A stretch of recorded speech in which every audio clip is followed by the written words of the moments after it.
JG did the other day at Auburn. Talk about his progress and how impressed you guys were with his performance. You know what, JG did a really good job, but I think as an offense as a whole, we really did a good job. We really improved this game.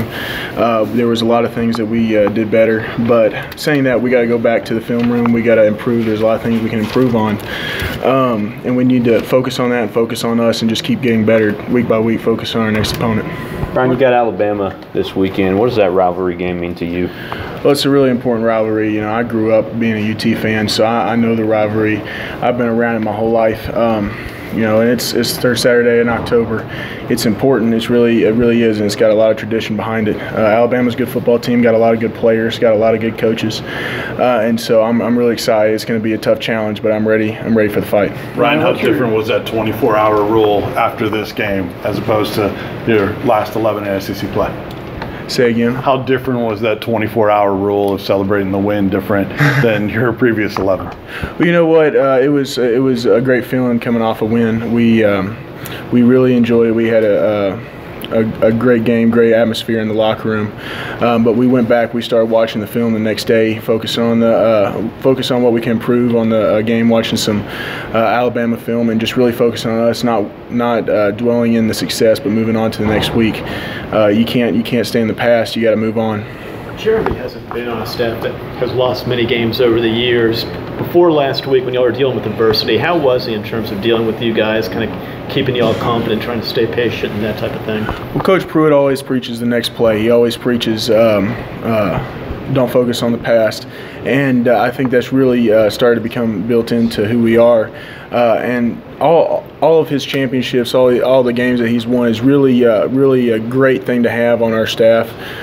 He's teaching us how to be winners, and he's just really preached to us that we need to take it one step at a time and focus on us. Don't focus on the successes. Don't focus on the failures. Just focus on improving. Ryan, what is your midseason evaluation of this football team? You know what? There's been a lot of improvements, but there's a lot of things we need to improve on. You can always get better. You're never going to be perfect. So I think we need to go back to the film room. We need to keep working, keep getting better, and keep improving. And that's as an offense, an offensive line, and as a whole team. Ryan, how did Nathan do at right guard?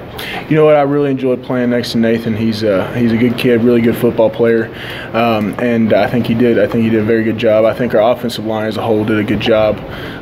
There's things we got to improve on, but I think we did a good job in protection, good job in blocking, and we worked together as a unit. And that's the key thing: is as an offensive line, you got to work as a cohesive unit. It's not like any other unit. In the offensive line, you got to know how everybody else thinks, and I think we did a good job of that, of working as a team. What do you see when you look at Alabama's front seven? You know, they got a lot of good players. Alabama does. I got to give them credit. And we've been watching the film, and we're going to keep scouting them and keep focus on us. I think they've got good players, but I think we need to work hard and we need to keep grinding in practice and just focus on us, our practices, and we'll see what happens. What kind of impact does Juwan Jennings have on you guys? You know what? It's great playing with Juwan. He always has an exciting aspect that he brings to our team. Always energetic, always funny, and it's great to play with him. You know, but I think we're really bonding as a team and working as a team, and I think we've got a lot of people that bring different aspects and elements to our team that really make it work as it does. Have you seen anything different in him since he got a second chance? You know what? I think he's been improving a whole lot. He really has. I think there's a lot of people on our team that have been improving. We've come a long way since the beginning of the year, and I think we're going to keep going a long way. There's more improvement to be made, and there's more work to be done. What do you think you guys were so effective on 3rd and long against Auburn? Well, I think it's execution. We just did our job. We didn't focus on anything else except for what we had been practicing, what we had been watching in film. You know, there's different tendencies. Every team has a tendency on 3rd down, 2nd down, 1st down, and so I think we just went back to the basics, remembered what we learned, remembered our techniques and our plays, and we just executed. And the coaches had a great game plan, and we just followed it to the letter. And I think that's how we executed. How much do you think it helped to have Coach Helton on your sideline as opposed to in the booth? Well, I think it was great. You know, he brings an extra element of energy to the sideline.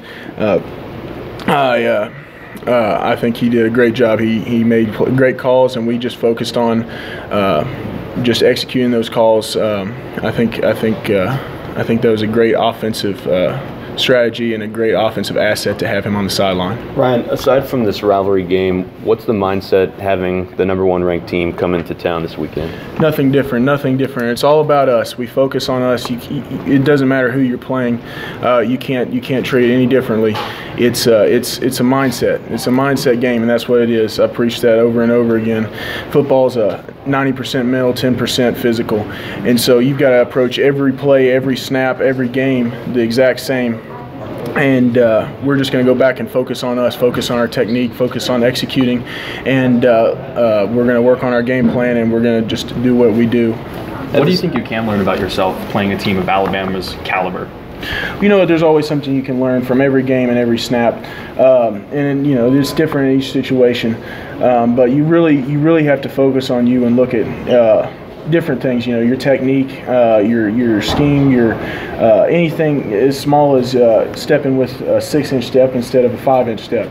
You know, it's small details. Small details are the key in this game. Everybody thinks it's the big touchdowns, the big plays, but really it all accumulates from 1 inch. The game of football is a game of inches, and so when you learn how to analyze yourself in inches instead of feet, that's when you're going to win. Jared had the best game of his career as one of his offensive linemen. How do you react to that? You know what? I think Jared did a good job, but you know what? I think the offense did as a whole did a good job. And you know, as an offensive lineman, we're going to focus on protecting our quarterback, blocking for our running back, and that's all we can do. We're going to let them do their job and execute, and that's all we can do. Brian, being a Tennessee fan for really your whole life, when you came to Tennessee, are these the type of games that you want to play in? Definitely. These are the kind of games that I dreamed of when I was a kid. You know, screaming Rocky Top at the top of my lungs, sitting in Neyland Stadium. You know, it's a dream that I've wanted to be able to play Alabama here at home in front of all nation. It's really something special to me. Alabama's won 11 straight in this series. Does it still feel like a rivalry when the recent history has been as lopsided as it has? Well, you know what? This game has a lot of history. You know, the University of Tennessee has been around for over 120 years in the football world, and the rivalry between Tennessee and Alabama is a long one. And so there's